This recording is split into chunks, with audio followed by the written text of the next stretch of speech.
Fnatic's Heartbreak. I've never seen a professional game this close. The Taipei Assassins winning Worlds 2012. Taipei Assassins are the Season 2 World Champions! Albus knocks Luna's incredible underdog run. Being underdog doesn't mean being a loser. Dade surrendering his jacket. The General's jacket. These are just some of the iconic moments we've witnessed at the League of Legends World Championships over the past 7 years. So now that the sun has set on Worlds 2017, we look back on the most iconic moments in League of Legends Worlds history.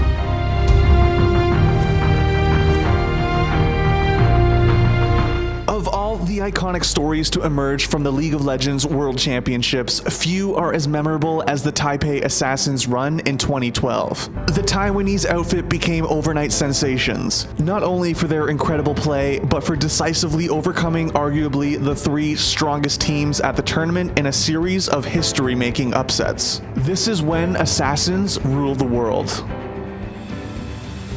Heading into the 2012 World Championship, everyone's eyes were fixed on a pair of teams to win it all. There was Moscow 5, the CIS juggernaut who had dominated the scene thanks to their innovation and aggression, and Korea's Azubu Frost, a team whose fearsome reputation caused opposing teams and their fans across the world to quake in their boots. This fanfare was not the case for the Taipei Assassins. In fact, they were a massive question mark heading into the tournament, a total dark horse. Their all but non-existent experience against international competition caused many to view them with uncertainty. And although they had utterly dominated their home region thanks to strong team coordination and creative play, it was unknown how that would translate against the world's best on League's biggest stage. But as we all know, Assassins work best with the element of surprise. As champions of their region, the Taipei Assassins were seeded directly into the playoff bracket, and their first opponent wasn't going to be an easy one. They were slated to face Korea's second representative, the intimidating Najin Sword, who had steamrolled their group while TPA were coming in cold. Led by Lao, Toys, Wykin, and his now legendary Orianna, Game 1 was a statement of intent proving that the Taipei Assassins weren't going to back down against anybody. Way down before he had chance to react to that one. He gets a second. Song's going to get dropped as well. That's going to be KaBuM picking it up, but Watch is going to get stripped down. A double kill, and that's going to be the dunk at the end with a triple kill for Baby. An unbelievable play. They just managed to catch the Orianna ultimate again and again. Toys is just shredding them apart. That's going to be the turret. They could easily take the inhibitor off the back of this one. Honestly, GG's given. That is going to be Taipei Assassins taking Game 1 against Najin Sword. Game 2 started out with Najin in the lead. He's going to jump in. The counter strikes up. Manages to get the ping off on him. Should be able to finish him off. Magnu's going to tank this one up, and it's going to be Frey that picks up the kill. But the Assassins clawed their way back into it with some ferocious team fighting. Mistake. They should be able to catch up towards Watch. Crescendo gets across. Lil Balls is going to be very low there. Watch is going to get dropped. That's an Oracle down. Lil Balls, meanwhile, they catch up towards Song. Song gets dropped as well. This is a great turnaround by Taipei Assassins. By its end, the Taipei Assassins' superior map control, team fight execution, and coordination overwhelmed their Korean adversary. Could Najin Sword pull this fight back? They need to keep this fight up. They need to, or they will be out of this tournament. Surely no, because Taipei Assassins get the whole ace off the back of that one.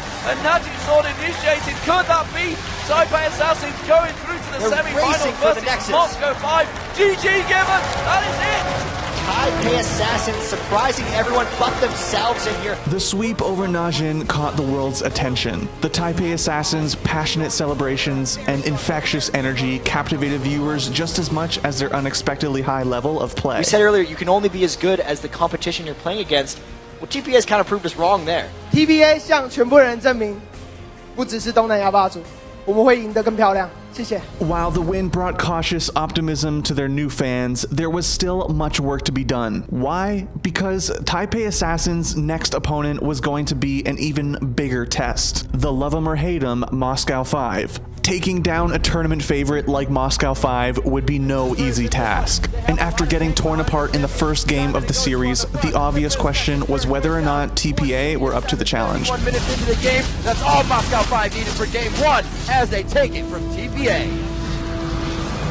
But that question was answered definitively in Game 2. Pressure on. Gosu can lock them down on the turret. Stanley gets out of that, and it's just huge pressure from Taipei Assassins right now. Darien is, however, able to clean up a few kills for his team. It's now 3-3, a 4-3 now. Finally, the last auto attack and double kill for Toys. The ace onto Moscow 5.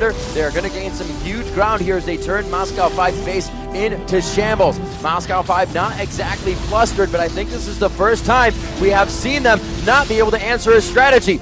Toys just back down to his team, and it's going to be that first Nexus turret, the second Nexus turret, the Nexus now, a Game 3, Moscow 5 forced to defend on the fountain, and it's going to be a huge matchup. Your first semifinal match going into a best of 3 between Taipei and Moscow 5. In a deciding third game, the Taipei Assassins continued their onslaught by mixing up their strategy, focusing on objective control instead of team fights. And by the 20-minute mark, they had a 5-0 tower lead over Moscow 5. Playing this, and I'm surprised actually, they played it as a split push, but it's actually working out. Emboldened by their sizable gold lead, the Assassins went for Moscow 5's jugular. Right on, the turret goes down, Darien gets caught out, he can't even ultimate the crescendo, stopping them from using the abilities. Diamond Prox goes down, the inhibitor is open, the double kill comes out. Moscow 5 looking very grim right now. Taipei Assassins look to take down the last Nexus turret, and they will drop Moscow 5 from the League of Legends Championship playoffs.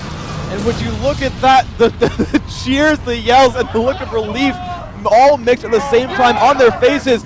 Taipei Assassins are the first team to make it to the World Finals. After 2 dramatic upsets, the Taipei Assassins had made it to the finals, only to have to face the final boss, Azubu Frost, who had been living up to their terrifying reputation. 2-on-1 matchup and turn it into a push lane instead of a zone lane. Here comes Illusion from behind, the Dustbringer is out, so he has the speed. They're on to Shy. Here's the 3v1, but the counter gank won't be in. The turret is quite low. He could turn this around. Shy comes out with a kill in a 3v1 situation to run out. Finally goes out. Broken ultimate. It's going to manage to get Sonny's hourglass, but Rapid Star is in there. Woog is in there, destroying the opposition. Greppo's going to bounce down. They have super minions coming up the mid lane. This could well be the end. That's an ace. That's a triple goal. That's the ace. That is the game. And Azubu Frost are in the finals. It was going to be a slugfest. The dark horse that had toppled 2 Titans en route to the finals against the expected champions. But the Taipei Assassins did not care for expectations. Armed with steadfast self-belief and backed by a legion of ravenous supporters, they charged into the game. Maybe there. We're seeing Cloud Templar coming around the side. They've dived A Mumu towards counter Shy. gank too. Here comes a Mumu coming around the side. Shy's heading towards him. Have they got enough though? I think Shy might go down before they get the chance to finish it off. There goes Shy. Stanley manages to get it down. Can they get another stun on towards Cloud Templar? Cloud Templar with the double bomb. He doesn't want to go down. He twists the mans. Lilmore makes it. Here comes Stanley. Olaf Stanley coming down the side there. There comes the axe. He's going to go on Cloud Templar. He does. He takes both Oracles now burn. Can they turn it on to Wound? Just one more axe. Will he get the slowdown? Stanley's going to be able to tank the turrets up. They are going to go for this one. They take him down. Have they got enough to take Mad Light? Yes, they do. And BB picks it up. Very nice turnaround. However, Azubu Frost would begin to turn things around off the back of a now famous quadra-kill by Rapid Star on That's going Karthus. to be the ultimate coming out from Mumu. Isn't enough? Toys is surely going to get dropped. He's down to an egg right now. Cloud Templar is getting dived on. The damage really coming from his wound though at the back. That's He's going to be cleaning up. Stanley. Stanley gets 1. Stanley gets 2. BB gets another one. That's going to be the Cardinals ultimate. He might pop up with this one. He gets the quadra kill. He gets the quadra kill. Eventually, the Koreans would seal Game 1. Lilmore takes down Rapid Star. The Stanley's going to get dropped. The Cardinals ultimate. Oh, it's a triple kill for Rapid Star. And now Woog and Shy should chase down Lilmore. And Shy gets the kill. 54 kills, 42-minute victory. Despite giving up the lead in the series, the Taipei Assassins would bounce back in Game 2, thanks to Sun Lilball's Quan Po's jungle Dr. Mundo, which caught Azubu Frost completely off guard. Mad Life warding, and he got might get it. him with a cleaver. He's got a cleaver on him. He's flashed in. He gets exhausted instantly by Mad Life, but they're going to turn him down. That's going to be first blood, and it's BB that picks it up once again. Here we see Toys going in towards that. There's a teleport from Toys. Wall of Pain not quite landing, but Rapid Star's going to get... Oh, Shen too! The rebound grid goes in, and that's going to be Shen coming across. They're going to try and get out towards Shy. Rapid Star's going to get dropped. Can they take Shy down as well? They do! And it's 3 kills.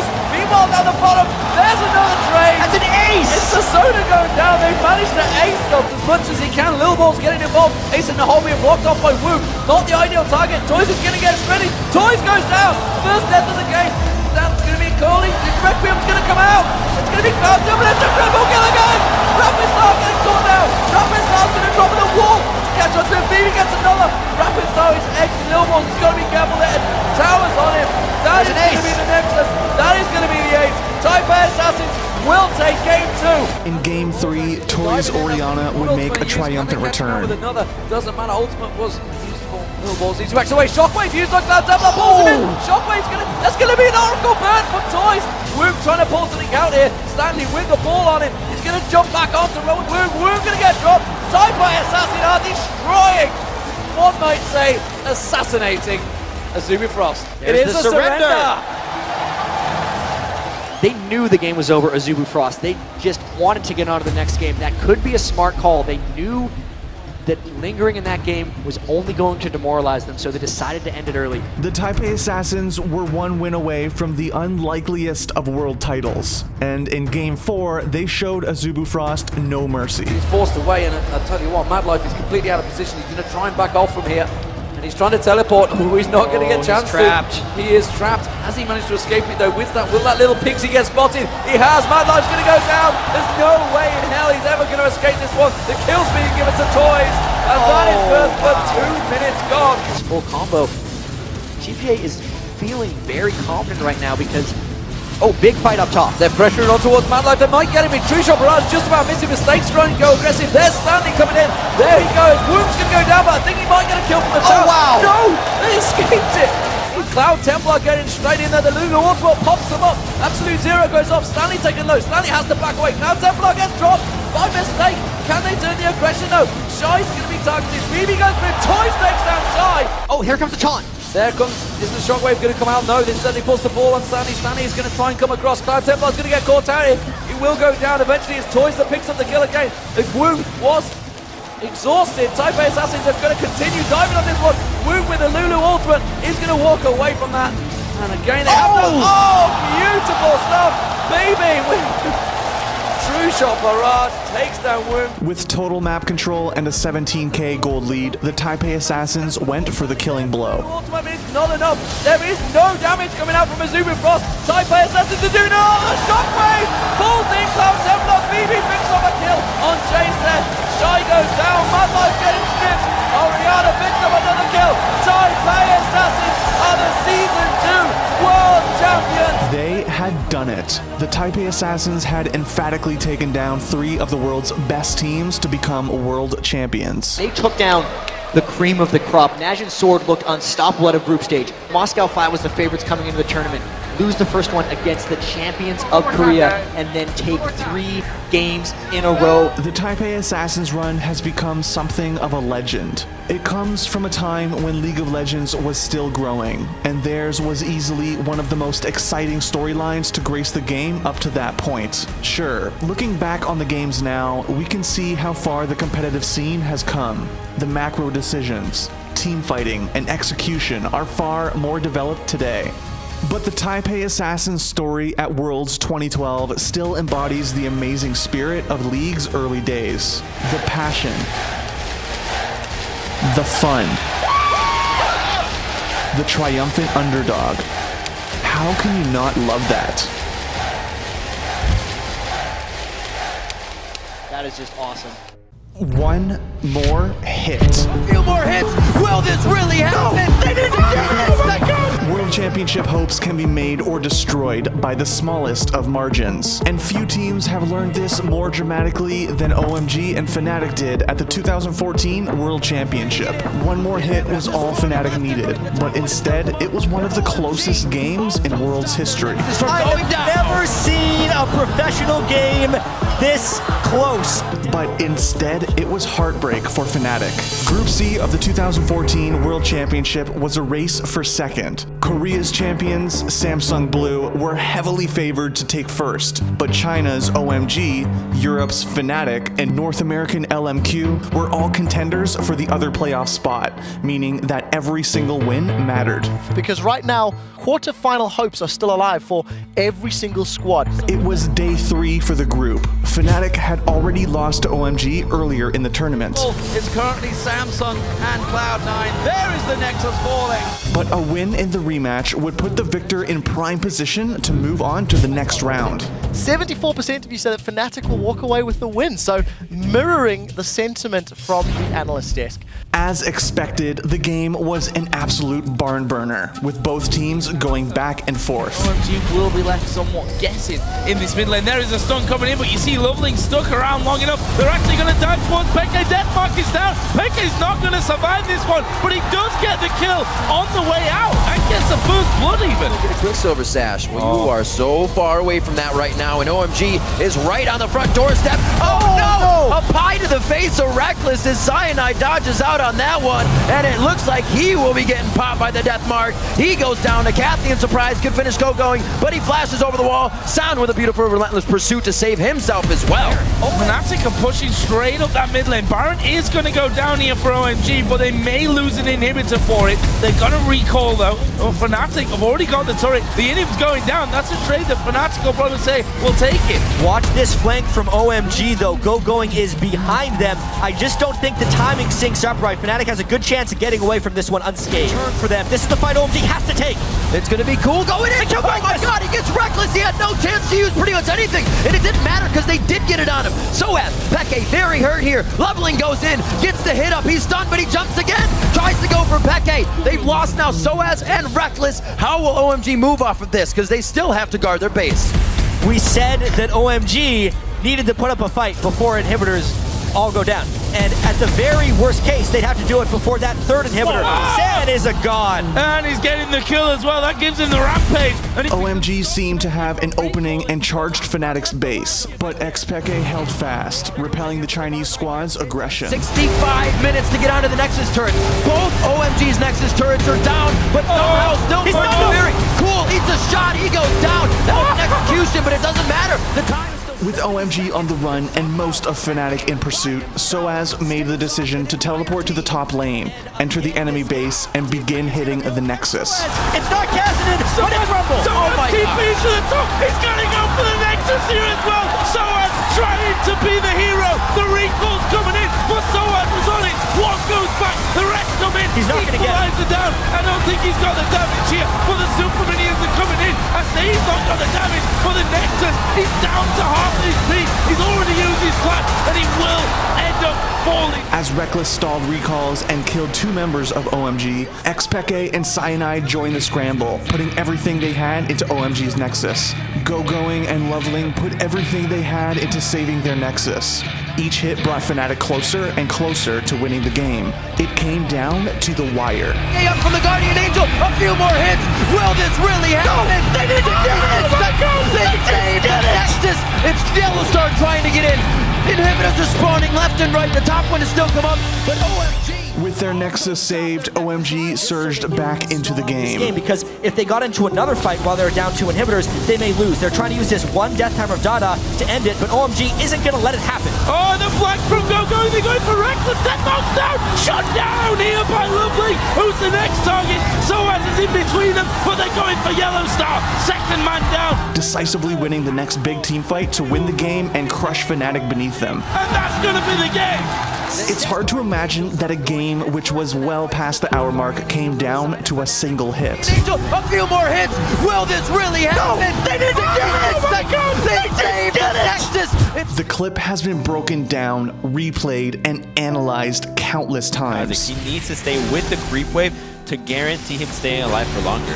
While the benefit of hindsight has made us realize several things, such as Soaz's Zonias being available, Cyanide neglecting to use his Locket of the Iron Solari, and a number of other minor mistakes caused by the immense pressure of the situation. One thing is for sure, the moment is unforgettable. Few more hits. Will this really happen? No, they didn't get it. Oh my God, they did it. It's Yellowstar trying to get in. Inhibitors are spawning left and right. The top one is still come up. It was tragic and triumphant all at once. No matter which side you were rooting for, this clip is iconic because it embodies exactly what Worlds is all about. It's a battle on the edge, a battle of wills where teams can push each other to the very limit. even if that limit is just one more hit. Will this really happen? No, they didn't do it! Oh my God, they saved the Nexus! It's Yellowstar trying to get in. Inhibitors are spawning left and right. The top one has still come up, but OMG also stopped their Nexus from going down. I've never seen a professional game this close down the stretch. These days in the world of League of Legends, every wildcard team can be a threat, not to be taken lightly. We've seen the Gigabyte Marines push Team Solo Mid to the limit, Pain Gaming make their mark during the 2015 World Championship, and even Albus Nox Luna reached the quarterfinals of the 2016 World Championship. Hey guys, we are from Wildcard, and they have told you before, being underdog doesn't mean being a loser. But this wasn't always the case. Back in the early years, few gave the wildcard teams a second thought. They were write-offs, teams to be brushed aside by the powerhouses of Korea, China, North America, and Europe for free wins. That is, until the 2014 World Championship. There, a team that wasn't supposed to win anything changed everything with one simple upset, taking the first step to earning wildcard teams the respect they deserved. This is how the storyline of Group D went KaBuM. September 28th, the final day of action for Group D at the 2014 League of Legends World Championship. The day before, European LCS champions Alliance shocked the crowd, playing a perfect game against the favored Korean team, Najin White Shield. And claimed second spot in the group. Following that impressive victory, Alliance was on track to lock in their place in the quarterfinals. The hype and expectation for the European super team was at a fever pitch. With only one group game left for them to play, they were set to face the wildcard Brazilian squad KaBuM Esports. All Alliance had to do in order to likely advance was overcome this one last minor obstacle. Despite having shown improvement over the course of the tournament, KaBuM was expected to lose. But this match with Alliance marked their last opportunity to earn a win, defy the odds, and prove that IWC teams deserved a spot at the World Championship. But there was more on the line than just Brazilian pride. North American fans were heavily invested in their success as well. Because if KaBuM could upset Alliance, American representative Cloud9 could make it out of the group with a win over Najin with no threat of a tie with Alliance. Otherwise, Cloud9 would have to beat Najin and play in a three-way tiebreaker to advance. Not a thrilling prospect. And so the hopes of an entire region were pinned onto the unlikely heroes. But KaBuM did not disappoint, as they caught Alliance off guard with their aggression, securing early kills to assert control over the game. Although Alliance hung in there with kills of their own, over time, KaBuM's pressure forced them into making uncharacteristically bad engagements. Gets it up here, but could be Nif next actually. They're looking for more kills on this one. Tino's over the wall. Zap just misses. Nif could be the next one to go down in this fight if Left gets over the wall, and KaBuM goes to Dynamite. What the hell was that, Frogger? There was the worst engage I've ever seen. KaBuM would only add to the European squad's misery by taking down their towers at will, extending their gold lead, and tightening their grip over the map. Alliance sought refuge within the safety of their own base, but even those walls couldn't repel the relentless offensive waves of Tino's and KaBuM. Try and cause this one. The charm catches on Wicked. No way. Tino's goes in. He's got him. He takes him down, and that's going to cause real problems. The inhibitor turret is being bashed off. Frogger moves in. Can he slide across? Tino, Sonya's hourglass catches him out. The Ratata attack comes around the side, but Frogger turned around. He goes down. KaBuM are destroying Alliance. Despite their best efforts to stall out the game, Alliance collapsed. Alliance has too much on their plate to consider. That's the fight. The control onto left. They are able to take him down. Danagorn very low. Shook. Gonna get hit up to the middle of the fight. They're gonna win. They're gonna win. Is almost about to go down. My God. That's Alliance down. KaBuM. They flip the fuse, and they are gonna take the game here. It's just a bit more. Frogger's charmed up, and it's the kiss of death for him. A triple kill coming in for Tino's, and I can't believe it, D-Man. KaBuM takes the game over Alliance. The Brazilian underdogs emerged victorious, not only becoming the first wildcard team to earn a significant win at an international tournament, but dramatically changing the face of the group. KaBuM's part was done. Now it was up to Cloud9 to seize the lifeline they'd been thrown by the Brazilians. The Americans needed to defeat Najin in the final game to advance. You couldn't script it any better. Right from the start, the match was a back and forth affair. Both teams traded lives, towers, and map objectives across 40 minutes. But then, Cloud9 began to really turn it up. The Valkyrie instant elimination uses the monsoon. Instant equalizer as well. Zephyr stood on top of it. Gets the intervention. Goog at the back. He's going to get one. Sneaky will go for him. Meanwhile, over by the Baron, Meteos gets Zephyr. Gets the reset. He's all over the place and will pick up the kill. On to save. Ball still alive. Finished up by Watch. But Watch is going down as well. Ball, he's going to be the focus, but he flashes. The Cocoon misses. Oh, they've got the charmer high though. He will put down his death mark. Goon uses his Gorilla lower the back. Sneaky coming around after using his QSS. It's going to be Cloud9 to win this one. They take out Watch. They move to Zephyr. The Americans did not waste their opportunity to advance from the group, acing Najin and producing one of the most iconic soundbites in League of Legends history. In one of the most dramatic reversals of fortune ever, Alliance went from playing a perfect game to being out of the group in 2 fateful games. There's a 100% chance Alliance definitely underestimated them with 1, the way they picked, 2, the way they played, and 3, their attitude before the game. Like before they played that match, they're telling us, you know, like they're gonna beat KaBuM, so like we better beat Najin for the 3-way tag because they wanna like fight us again and things like that, you know? So like after they lost that game, in my head, the only thing I thought about was like, holy shit, that's like karma right there for like looking down on them, you know? And I thought that was pretty great. To this day, the tale of Group D at Worlds 2014 is unforgettable because of the bond it forged between Cloud9 and KaBuM, and its long-lasting impact on the perception of wildcard teams in League of Legends. But most importantly of all, KaBuM's humbling of Alliance reminded the world that no victory is ever guaranteed, and that sometimes there is more to fight for than just trophies. KaBuM fought for their pride, they fought for respect, and they fought for each other. What more could you ask for than that? Being underdog doesn't mean being a loser. That's all.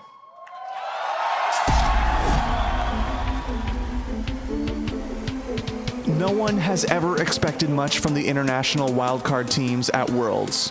Before 2016, wildcard teams had a combined record of 4 wins and 28 losses in the group stage. Their best representative came in 2015, when Pain Gaming placed last in their group with a 2-4 record. Well played game here by Pain, becoming the first wildcard team to win multiple games at the World Championship. Going into Worlds 2016, people weren't really expecting anything to be different. Brazil's INTZ esports were considered to be the strongest wildcard team that year, but they weren't predicted to make it out of their group. If you're not familiar with the CV LoL, they are a slow-paced region, and INTZ is one of the slowest teams here. Meanwhile, Albus Luna qualified for Worlds as an underdog after upsetting Lion Gaming. The Nexus is exposed. They're going for it. They want this, and they get it. Albus Luna are making it to Worlds.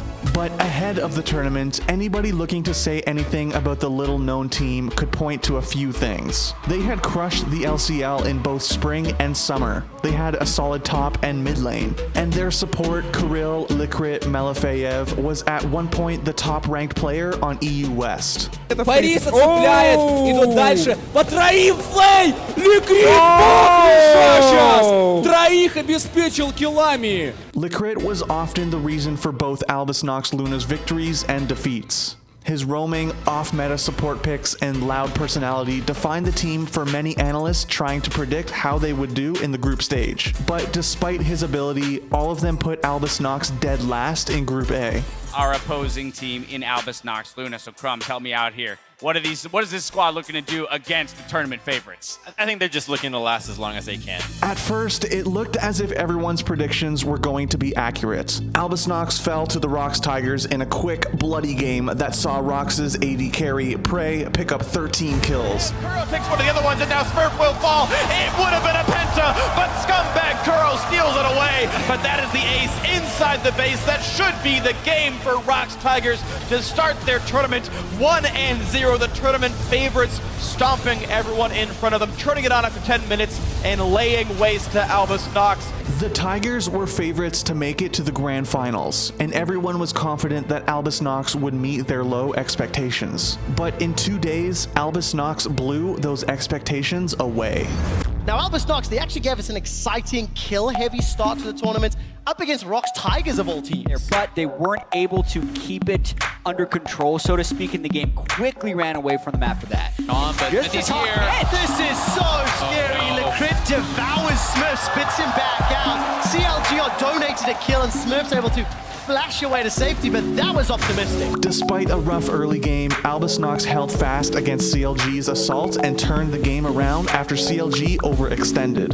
Gets away. Lash! Gobble! Devoured up. Lecrit's gonna spit him out. Another kill to Albus Nox. They turn to Xmitty. Lecrit basically soloed Huhi in that fight, and he's coming back in on the backside of it. What can Stixay do? He's got full HP, but 5 members from the CIS region to deal with. Xmitty's gonna flash to safety. A tempered fate will buy some time for Afro move, but simply not enough. Suddenly, Albus Nox was in the driver's seat, and they drove straight into CLG's Nexus. They're taking down another, and for the second time at Worlds, a wildcard team has taken down another North American team. In their second game of the tournament, Albus Nox handed Counterlogic Gaming a shocking defeat. Albus Nox Luna really representing the CIS very, very well here, and they played this game straight up. They just outplayed CLG. The upset was huge for Albus Nox, but they weren't done just yet. Albus Nox moved on to play G2 Esports later that day. G2 were faltering, looking for a win after a disappointing opening to the tournament. Counterlogic Gaming won the way that CLG wins. Control, strategy, shot calling, and teamwork leads North America to a 1-0 record at Worlds. But they were still coming off a season as the absolute best team in Europe. Despite G2's poor play and Albus Nox's shocking performance against CLG, few were ready to pick the CIS wildcards over the European champions. And this is the matchup that I'm truly excited for. Sven and Mythy facing across from Licrit and A Miracle. On paper, we have to be honest, Sven and Mythy should smash that 2v2. Yes. Unlike CLG and Rocks, G2 didn't respect Lecrit. They didn't ban his legendary Brand, letting Albus Nox scoop him up for their support. But Brand wasn't the only problem. Every time G2 tried to disengage from a fight, Kira's Anivia put up a wall, and Smurf's Poppy charged in to pick up a stun and almost always guarantee a kill. Miracle gets Shockwave, but that's only one target. In goes Theos, the Q onto Perks. Sven! He's been through Perks as well! Albus Nox take 3 for nothing! Every time G2 think they've made it out alive, there's a flash Poppy and a wall interaction or steadfast pass. The only team the LCL representative have lost to are the tournament favorites to win. 4 days later, Albus Nox took another game off of CLG. It was fast and brutal, and Albus Nox effectively forced CLG to waste bans on Brand and Anivia out of respect. The bans weren't enough though, as the wildcard team went up to a 3-1 record in the group stage. You need to prepare to play versus us, otherwise you will lose, no matter if you're seed 1 from EU or seed 2 from NA. We're a big deal now. You have to admit it or lose. And then came the Tigers. Last time they met, just 1 week before, the Rocks Tigers blew Albus Nox out of the water. Kuro takes one of the other ones, and now Smurf will fall. It would have been a penta, but Scumbag Kuro steals it away. But that is the ace inside the base. That should be the game for Rocks Tigers. This time, Albus Nox came ready for a fight. And Bray's got red bump, but Steos is here. They're going to turn it around. Bray almost gets up, but Kira flashes in. And X just turned it on his head, and Peanut slammed into the wall. And X turned it up for the double. This is insane! They're actually beating the Rocks Tigers right now. Albus Nox started the game aggressively and kept the pressure up all game, taking the fight to the Tigers again and again. They couldn't keep up with Albus Nox's crazy bloodthirst. They just need a little more, but that's not enough. Steos jumped on again. Gorilla with a huge play. Finds him with the pulverize, and now Miracle cutting it out, but he's actually going to get out of the way here. So much there as the Moore's going to pop, and Miracle still fighting in. Needs to Same live Dade carry! Going to try and get down. They need to stay the Smurf. Gets him with the flash. alive! He's alive! Gorilla gets denied by miracle! Are you kidding me? That's exactly what they gave them! And ANX, they might have enough here, Smoke caught again. And All they wanted to do was fight, and the Tigers crumbled under the pressure. go! He's incredible! He's gonna get They did it! Oh my god, they did it! ANX just took down the Rocks Tigers. Albus Nox made history. They were the first wildcard team to beat a Korean team. They were the first wildcard team to make it out of groups. They single-handedly turned the wildcard reputation around. That was one of the best late game rotations at the very end. And they did it. They out-macroed the Rocks Tigers in a late game. And you can't take this away from them. This was a 67, almost a 70-minute game. They weren't just another stepping stone on the way to the quarterfinals for some Korean team. They were more than even contenders. They made it. They qualified. Even after making it out of groups, Licrit wasn't ready to trash talk. He wanted to acknowledge every team's play in the group stage and gave what might be the most inspirational speech ever given at Worlds. We came here expecting 0-6. We came here without real preparation. We didn't bootcamp in Korea, and we were like, okay, guys, we'll just come and play our game. But today, we're in quarterfinals for sure. And all I want to say is that, hey guys, we're from Wildcard. And they have told you before, being underdog doesn't mean being a loser. That's all. Albus Nox may not have made it past the quarterfinals, but that didn't really matter. They were more than just an underdog story. They were proof that a wildcard team could be more than a group filler, more than another losing record in the history of wildcard teams at Worlds. Albus Nox made history by showing that Worlds was a truly international event. It isn't just about the major regions, it's about everyone who plays League. He's incredible! He's gonna get They did it! Oh my god, they did it! ANX just took down the Rocks Tigers. We knew it was coming and we were warned, but that didn't stop Marcus Dyrus Hill's tear-filled retirement speech from pulling at our heartstrings in ways few League of Legends moments can match. I'm really sorry to all of my fans that I let you down.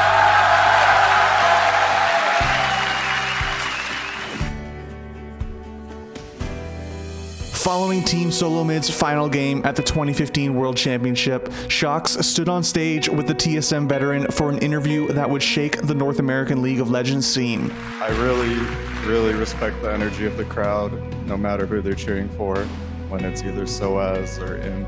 It's all really fun in the end. And when someone makes that huge play and all that energy, it's just really exciting to watch.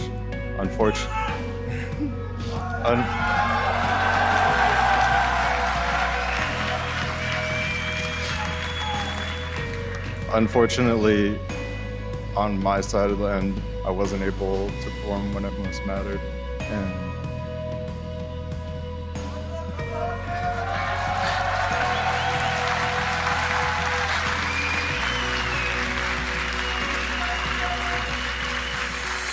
Dyrus was a three-time NA LCS champion whose career had spanned more than 5 years, one of only 2 players to attend all of the first 5 World Championships, an idol for countless fans, and his illustrious professional career had come to an end. It's only normal for someone like you who tries so hard to do his best to feel this way in this particular moment, but all these people really, genuinely support you. And there are so many people who do because you've built up an incredible career. Dyrus had started his career with Epic Gamer before moving to TSM and built his reputation for his play on aggressive playmaking picks like Singed, Renekton, and Jax. His tendency to spam laugh on his signature Singed, combined with his quirky personality, made him an instant fan favorite. at DreamHack, when we played against AAA when I was on Epic Gamer, I was stuck at the tower and they had a Mumu and Aurelia trying to tower dive me at level 2 and they were like level 2, level 3-ish. I just sat at the tower and I just was spamming laugh. And they finish this one off. He's still safe inside the turret. Looks like AAA not ready to push back in, and Dyrus will stay alive. By 2015, Dyrus had shifted to take on a self-sacrificing role on TSM, often picking tanks or utility champions for the good of the team. And he got camped. A lot. Death is now level 6. It's not Dyrus' fault this keeps happening, but what do you expect? A nice death sentence onto Dyrus. That's 3 kills already. Man, TSM really just leaving Dyrus out to dry yet again. But his willingness to take one for the good of the team only made him more of a hero in the eyes of fans. Those who had followed him since the start of the journey, who remembered his years as a dominant carry top, respected and admired his dedication to the team, even at the cost of his own personal glory. However, with his retirement on the horizon, it was not the way fans wanted him to go. Thankfully, in a crucial game against Gravity in the NA LCS playoffs, Dyrus proved he could still put the team on his back. Dyrus instantly in the beginning of the fight. Double lift, triple kill for Dyrus. Looking for the penta. That's going to be a kill for Turtle. It could still be the Quadra. That's a dropping spider. Never going up the spout again. Quadra coming in for Dyrus. It's just a Dyrus comp. Heading into Worlds, TSM's group was challenging, but not unwinnable. KT Rolster versus Team Solo Mid. Both of these regions are so far undefeated in the World Championship, and either Korea or North America will end this game 3-0 across 3 teams.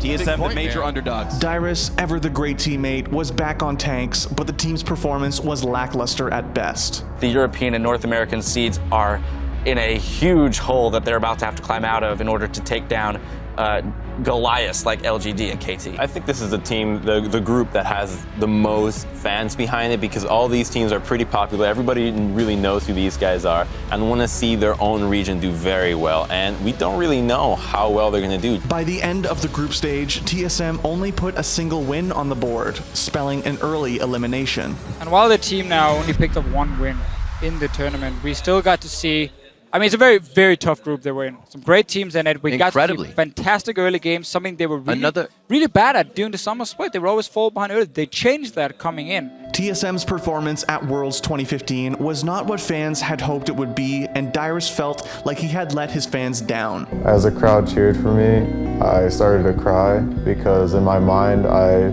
played so bad on that day, and I felt like I could have came so close to getting out of groups, and I could have made it there for my team, but I failed my team. And, you know, going on to the interview, I didn't feel like I deserved the praise.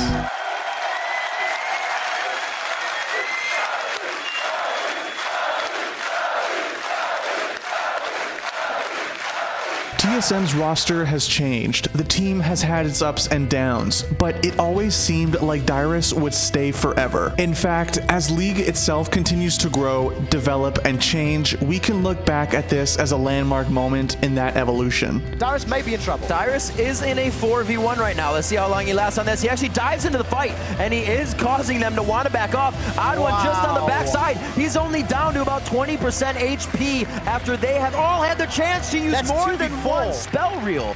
2v4. It was more than a simple retirement speech. It was the end of an era. Dyrus, one of the last remaining bastions of the old guard of League of Legends, hanging up his mouse in front of legions of adoring fans. Whether you cheered for NA, EU, China, Korea, or any region, it was impossible not to feel emotional watching one of League's most respected and decorated veterans say goodbye. Everything that's there, it's been done. And now it's time to open a new book. Right now my story ends here, but I still, even with me gone, I still want everyone to support TSM and all of my teammates. As tears fell and the crowd chanted, Dyrus raised his hand in one final salute. A fittingly iconic send-off to one hell of a player. While Dyrus had a final hurrah at the 2015 All-Star Game and has even dipped his toes back in competitive play with his fellow retirees on Delta Fox. Since that day at Worlds, it has never been quite the same. When we look back on Dyrus, we remember the player who spam laughed on Singed, who sacrificed himself for his team, and who, until the very end, loved his fans as they loved him. I have nothing but gratitude for you guys, and I wish the best of luck to my teammates in the future.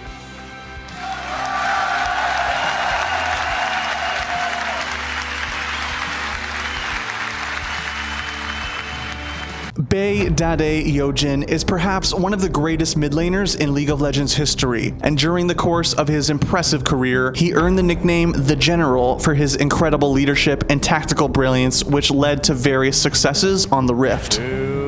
Dade trying to catch ambition here. There's a death mark going down. Anyone there to support? Helios is there. Dade, what a juke. Oh, what a great play doing the damage. Can he get out though? Helios trying to make it not so. He came what in the world? Oh, Dade! During his time with Samsung Blue, the General was never seen on the battlefield without his uniform. 뜨거운 이제 여름날에도 자켓을 입고 있잖아요. 그런 게 보면은 망토 이렇게 들은 그 대장군 포스처럼. The white leather jacket was always draped over his shoulders and became a trademark for the Korean's reputation as a leader and his all-business personality. But at Worlds 2014, the unthinkable occurred, and Dade found himself at the center of, undoubtedly, one of League's most memorable out-of-game moments. At the beginning of 2014, Dade joined Samsung Blue. The team had finished in 5th to 8th in the winter split, but their fortune changed with his arrival, as he lifted them to a first-place finish in the spring season. Despite finishing a close second in the following summer season, Samsung Blue were still considered among the favorites to lift the Summoners Cup. They won first place in the Champions Spring and second place in the Champions Summer, and earned enough circuit points to clinch the #1 seed for the Korean region at Worlds. And to be fair, they have to be the favorites to finish as #1 at Worlds as well. In the group stage, the Koreans did not disappoint, only dropping a single game to top the toughest group of the tournament. I think job done for Samsung Blue. They wanted to come in for, and have a perfect record, but in the group of death, I think they can actually be fairly happy with the fact that they only lost the one game. Blue would go on to knock out Cloud9 in the quarterfinals with a 3-1 win, highlighted by some impressive team fight coordination, orchestrated in large part by Dade's leadership. He goes down. It's going to be another kill for Dade. He's going to try and pull out this one. Elimination. Oh no, that misses. Dade will get taken down already. Turns the kill around. The shield pulls in the ignite. Not quite going to get him down. Sneaky's in trouble. It's going to be an ace. I cannot believe that Samsung Blue just turned that fight around. Completely split, completely messy, and Samsung Blue in full control. But in the semifinals, they found themselves face to face with a familiar adversary, Samsung White. In the summer season, Blue had destroyed White 3-1 in the playoffs.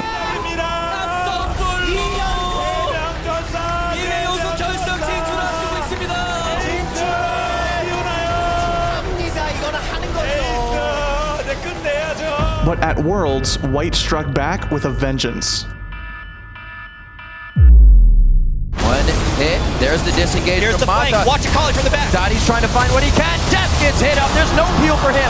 Chain of Corruption did go out, but as soon as Looper is let out of that prison, he is just knocking down the walls and finding more kills. A double for him, another ace for Samsung White. As soon as this strike fight goes wrong, a lot. Idol of Duran goes down. They are not able to get too much off of that, but they do get a kill over to Dade. Still the fight continues. Pawn comes in with the jump.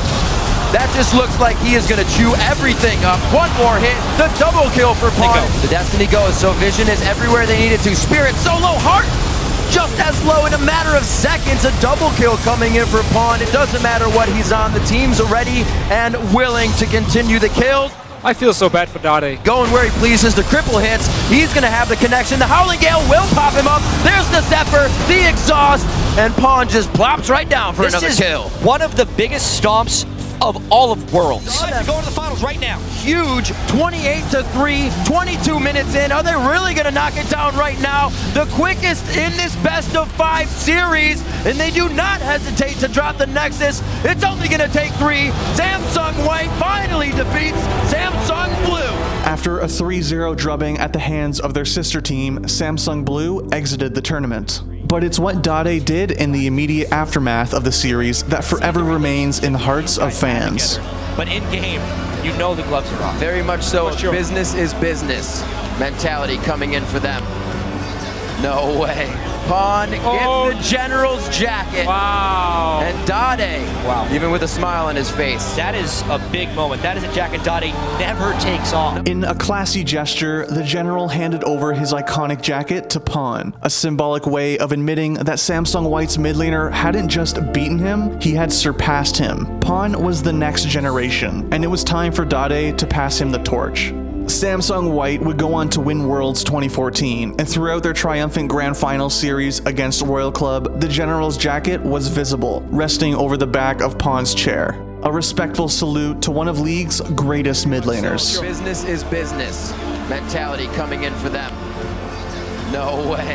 That is a big moment. That is a jacket Dade never takes off. No, he does not. That's him paying respect here for what just happened. Amazing amounts of respect. It's easy to watch League of Legends these days and take the incredible quality of play for granted. They really get Prey, turns it back around. Look for the bang, looks for it all. He's got one. What else can he get? It's going to be Blake in his sights. He's coming back. Baker's low. How much more can they get? The stun's coming in, and it's Duke with the big play. But the turnaround from Prey, turning it back in. The chase, the resonating strike, and the ace goes through for Peanut. But more than that, it's easy to forget that it's not just the quality of play that's grown, but the community as well. League of Legends always had potential to be the massive global hit it is now, but it took time to realize that. Season 1's World Championship was one of the first times the entire world got to see truly international League of Legends competition at the highest level, and a series of clashes between Fnatic and Against All Authority defined it. Their matches set the bar for quality of play and drew record viewership. The Dream Arena is packed with over 1,200 people at this point in time. We have about 80 to 90 people sitting in front of us right now.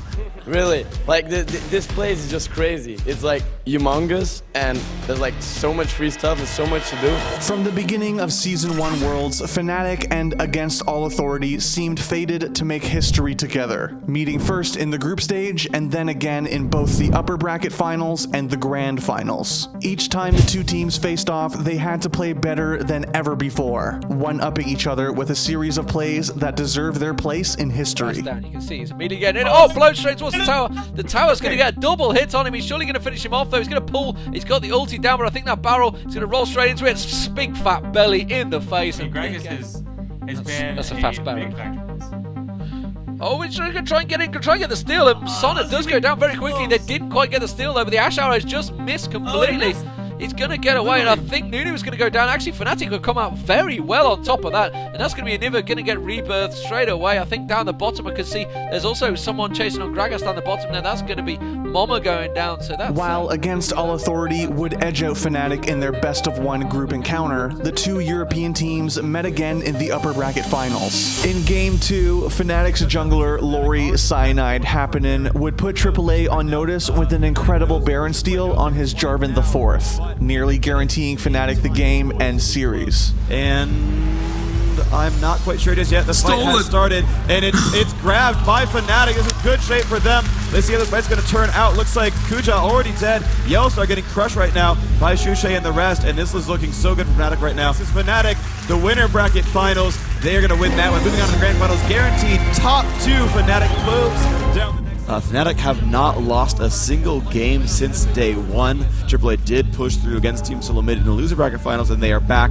to fight for their share of the $100,000 total prize purse. 32 minutes into the second game, AAA had Fnatic on the ropes, but Melisande was looking like he was about to escape the fight with his life. That's when Bora Yellowstar Kim did something incredible. They are going to lose it. She goes down, and coming across was the Ash Arrow. A beautiful job. She is all the way down in middle for Against All Authority, and they are going to turn that fight around. With the stakes so high, with so much on the line, Yellowstar still stepped up. His Ash Arrow instantly became legendary. They are going to lose it. She goes down, and coming across was the Ash Arrow. A beautiful job. She is all the way down in middle. Season 1 Worlds plays don't hold up as well as more recent moments in League of Legends history, but that doesn't mean they should be forgotten. Yellowstar in the grand finals of the Season 1 championship. I'm sorry, but there was not a better time to make an epic arrow in a do-or-die situation. It wasn't just the peak of play at the time. It was beyond what many thought could be done in the game. It was a glimpse of what was to come. The roaring crowds, the high stakes, and of course, the plays getting better and better every year. Killed, and they even got the pick off on Bang. Rox doesn't actually have to stop pushing right now. They can delay the recalls. The arrows. Look at the arrow. Get teleport. He's stopped too. But they can push. It's now on Wolf. It's a teleport coming in for Smeb and Girl. How much more can be done? They might not hold up, but looking at those plays now, Fnatic and Against All Authority pushed each other so far. Gonna be in the bush with Brand, missing the Pillar of Fire. He's just standing in the null zone, flashing over the edge. We see the ultimate from Brand coming around. So is trying to do a lot of damage here. Momo comes in, trying to lay down the ultimate as well. With a Nivea, a great amount of focus. Cyanide falls as Rammus, and it is going to be 2 down, and that one is Malzahar also went down. Fnatic, it looks like they are going to lose it. Now we're gonna shoot, she goes down, and coming across. Fnatic went on to win the first Worlds title. Fnatic going to win the Season 1 championships if they can hold on. This Nixus will go down. Congratulations to Fnatic. But together, Against All Authority and Fnatic pushed League of Legends further than anyone had before. SK Telecom T1 are perennial favorites at Worlds. Each year they qualify. If they aren't the front runners to lift the Summoners Cup, they're always in the mix. They may be second seed, but few would look past them as the big favorites for Worlds 2017. Since their first Worlds appearance in 2013, that has always seemingly been the case. All aboard the Korean hype train, SK Telecom T1 for the championship. But that's not to say they didn't have their skeptics. Double lift. I know you want to be on the Korean hype train. Let's go. Call you, about Coach. SK I'm Telecom. thinking about it.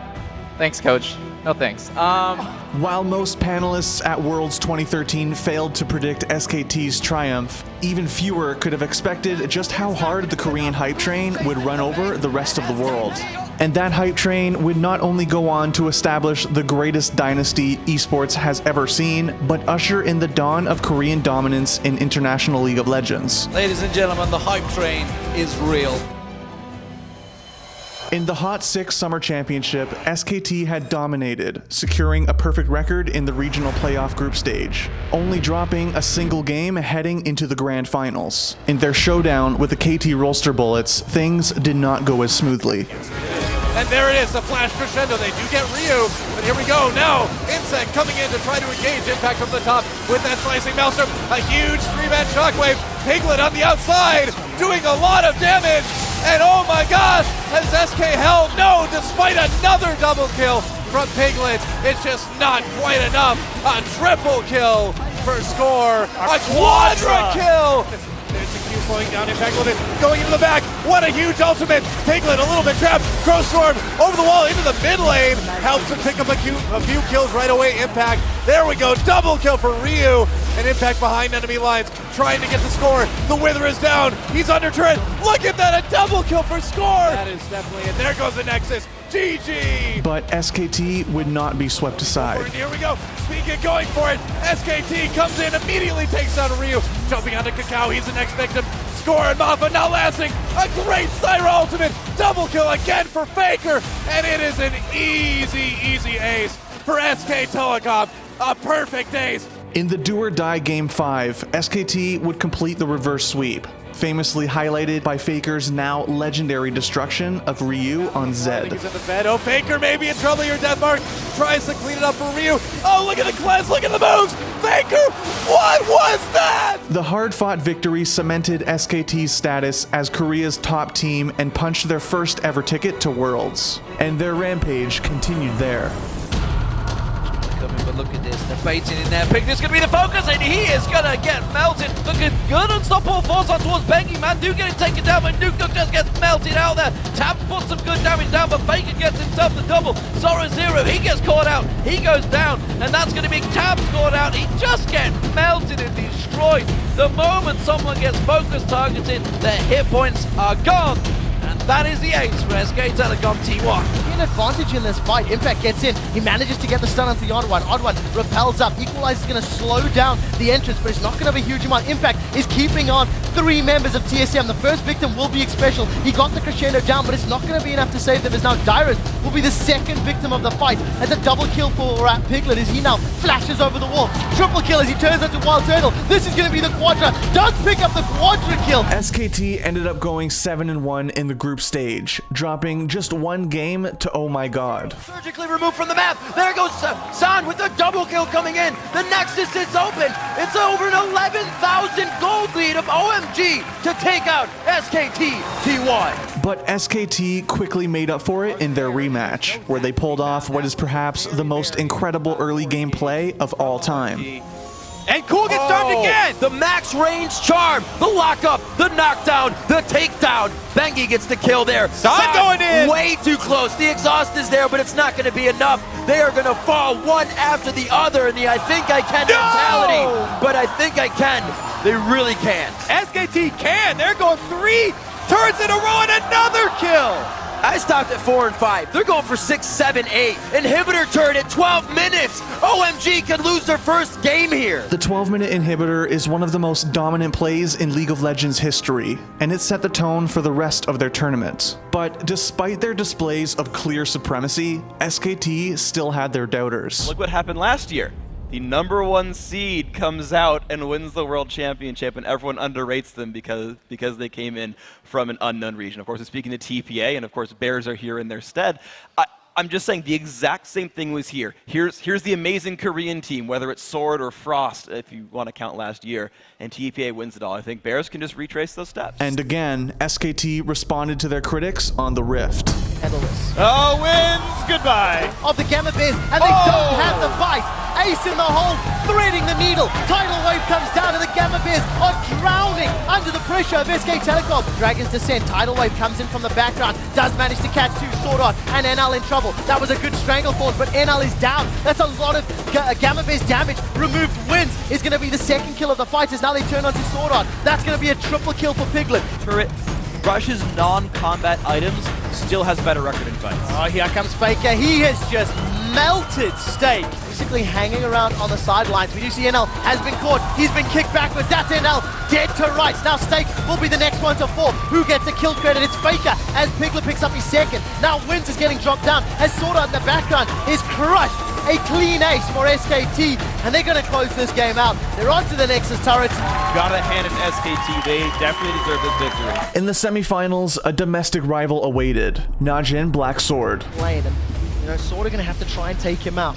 Bengi looking for something in this mid, has managed to catch out Kane. Cocoon lands, that's a flash over the wall for Watch. Now Kane has re-engaged. The Solar Flare locks down Faker, Strangleforce throws him up in the air. They've traded 1 for 1. 1 for 1, but Mandu surely will fall. Actually managing to walk away for now with Ignite ticking. There's a double, the barrel coming down. Now Expression going very low. Mandu will finish that one off with his passive, but there is another barrel coming in. Nagne picks up the triple. They're going to keep chasing here, but do they have the damage? Prey going over towards Bengi. Bengi will walk away for now. They chase down Impact off to the side. Nagne going to keep track of him here. Is he going to be able to hold it off? There's the belly slam and the barrel. Nagne cleaning up. Najin pushed SKT to their limit, leading to the tournament's only 5-game series. With everything on the line, SKT rose to the occasion and smashed their Korean compatriot.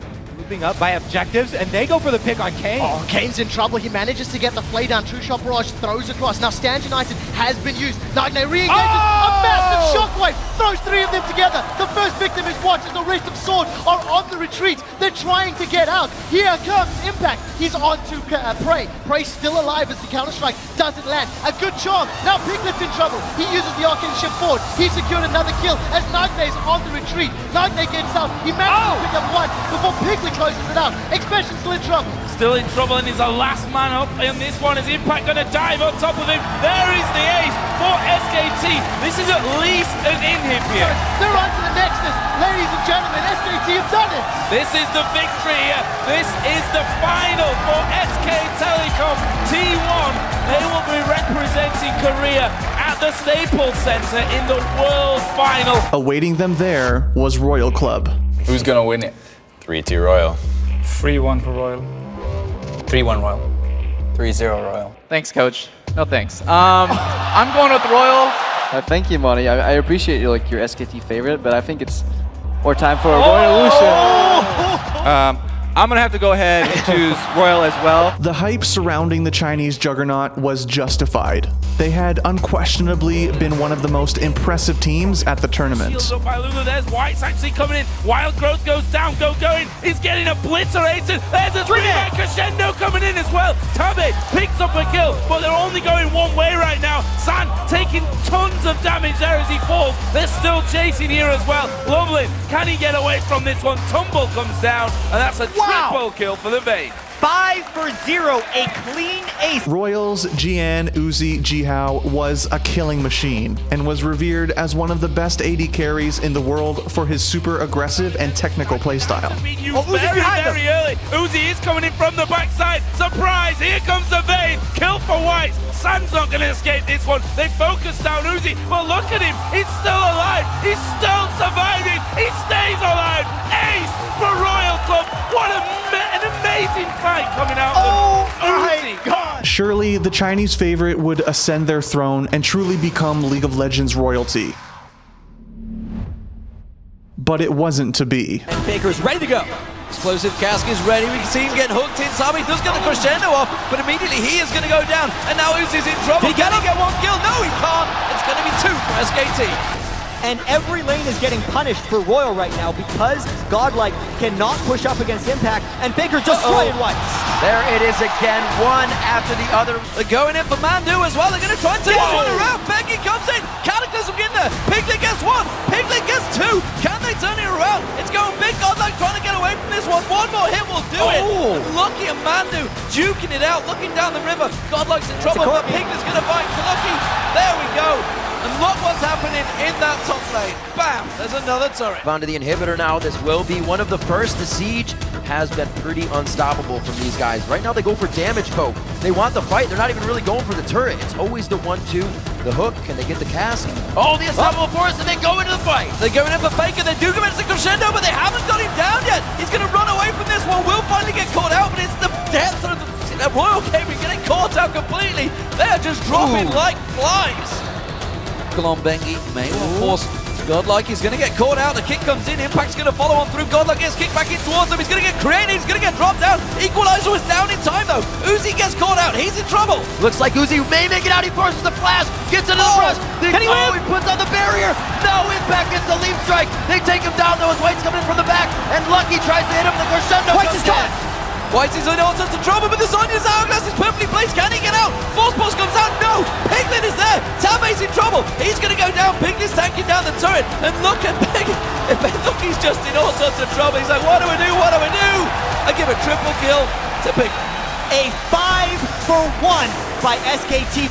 We actually don't have time for that because Faker's going for more. Faker gets the kill. Uzi backs the hell away from that one. Doesn't want a part of that. There's a QSS. It makes it more dangerous. Royal doesn't care about fighting early. The jump in from Impact to equalize. The lays out the red carpet, but they're all off of it already. They've entered into the fight.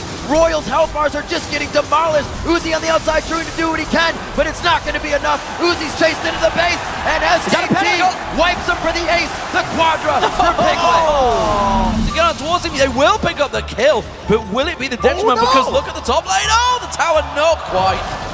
Flash from Flash. Puma New getting a little antsy on this one. Tries to get in with Zyra. He may put himself in the water here. No, Whites gets popped up by Stranglethorn. Coming around the side. Godlike, can he finish it? The Shuriken misses. Where's Whites? Oh, Impact comes in to save the day, and not even Whites can believe it. Whites took both hands and put them into his face after that play. Because that could very well be the last mistake they get to make. SK Telecom, they are already etching their name on that cup. They can smell it right now. They're going to be going for the second inhibitor turret. There's already one down. Royal doesn't even have 5 people here. Throws down the slicing Maelstrom, forced to go in, but he was Stranglethorn back. Can they continuously get the fight? Piglet got Chum the Waters on him, and they're now absolutely running for the fountain. This does not look good for Royal. This doesn't. Crescendo catches all of them. It's a double for Impact. They get on the fountain. SK Telecom are just rolling through. The Nexus turrets are potentially going to go down. This could be a 20-minute game for SK Telecom. They will be the Season 3 World Champions here at the Staples Center. SKT didn't just beat Royal, they annihilated them 3-0 to make history. We have to take our hats off. That was an impressive performance by SK Telecom. When the Chinese Titan finally bent the knee, SKT became Korea's first League of Legends World Champions. SKT's landmark win at Worlds 2013 wasn't just important for the team and its players, but for their region as well. Their conquest signaled the realization of Korea's potential on the world stage, as the region's previous best offerings had collapsed under the growing weight of expectations. SKT's coronation in 2013 marked the organization's first step towards establishing a dynasty and ushered in the Korean age of dominance in international League of Legends, a declarative challenge that still has yet to be answered by the rest of the world today. They will be the Season 3 World Champions here at the Staples Center. Thanks for watching. If you want more great content, be sure to hit that subscribe button.